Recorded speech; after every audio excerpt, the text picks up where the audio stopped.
अस्सलाम वालेकुम दोस्तों, कैसे हैं दोस्तों। डेटा कम्युनिकेशन की एक नई वीडियो में मैं आप सब लोगों को खुशामदीद कहता हूं। तो दोस्तों आज की वीडियो में हम बात करेंगे एसिंक्रोनस ट्रांसमिशन पर।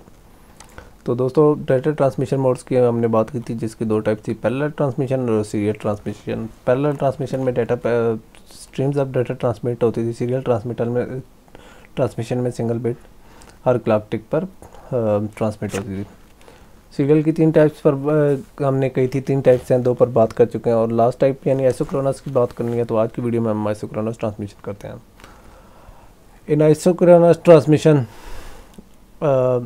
Delay is intolerable in real time audio video transmission. यानी अगर आप रियल टाइम ऑडियो या वीडियो ट्रांसमिट हो रही है, जैसे कि लाइव ब्रॉडकास्ट जा रही है, ठीक है, या कई टीवी मैच देख रहे हैं, या क्रिकेट मैच सॉरी, या कोई दूसरे मैच देख रहे हैं, पॉलिटिकल एक्टिविटीज़ देख रहे हैं जो कि लाइव चल रही होती है, जैसे कि सुप्रीम कोर्ट्स या कोर्ट्स की एक्टिविटी होगी ऑनलाइन या प्रेस कॉन्फ्रेंसेस वगैरह, तो उनके दरमियान हमें डिले इंटॉलरेबल होता है। ठीक है, तो ये तो था वीडियो ऑडियो वीडियो। इसके अलावा भी बहुत सारी फील्ड्स होती हैं जिनके अंदर रियल टाइम डाटा चाहिए होता है, जैसे कि हॉस्पिटल्स हो गए, ठीक है, ये सारा कुछ इनके अंदर चाहिए होता है, एयरप्लेन्स वगैरह वगैरह में। लेकिन हम चूँकि बात करें बहुत ज़्यादा जो हमारे सामने एग्जांपल्स होती हैं ऑडियो वीडियो की, जिनके अंदर डिले इंटॉलरेबल होते हैं। यानी ऑडियो वीडियो में ये नहीं हो सकता कि ऑडियो आगे जा रही हो, वीडियो पीछे जा रही हो, तो ये अनटॉलरेबल होते हैं। And synchronization between characters is not an affair, instead whole stream should be synchronized. यानी यहाँ सिर्फ कैरेक्टर्स को सिंक्रोनाइज नहीं करना होता, बल्कि इनकी पूरी की पूरी जो स्ट्रीम्स है उसको भी सिंक्रोनाइज्ड होना चाहिए। यानी ऑडियो वीडियो साथ साथ आनी चाहिए, अलग नहीं आनी चाहिए। तो as it involves real time audio and video, hence right order of data is mandatory।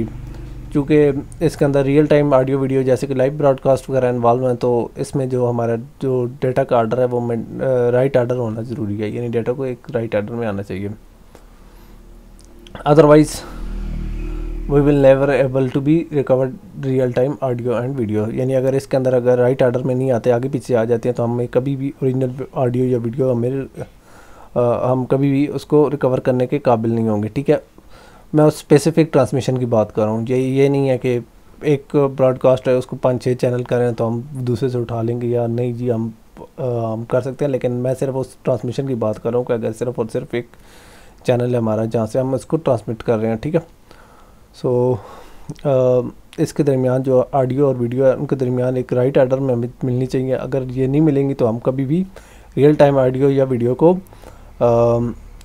कभी भी रिकवर नहीं कर सकेंगे। इसी वजह से हम सिंक्रोनस ट्रांसमिशन को इसके अंदर यूज़ नहीं करते हैं। इसमें हम सिर्फ आइसोक्रोनस ट्रांसमिशन को यूज़ करते हैं।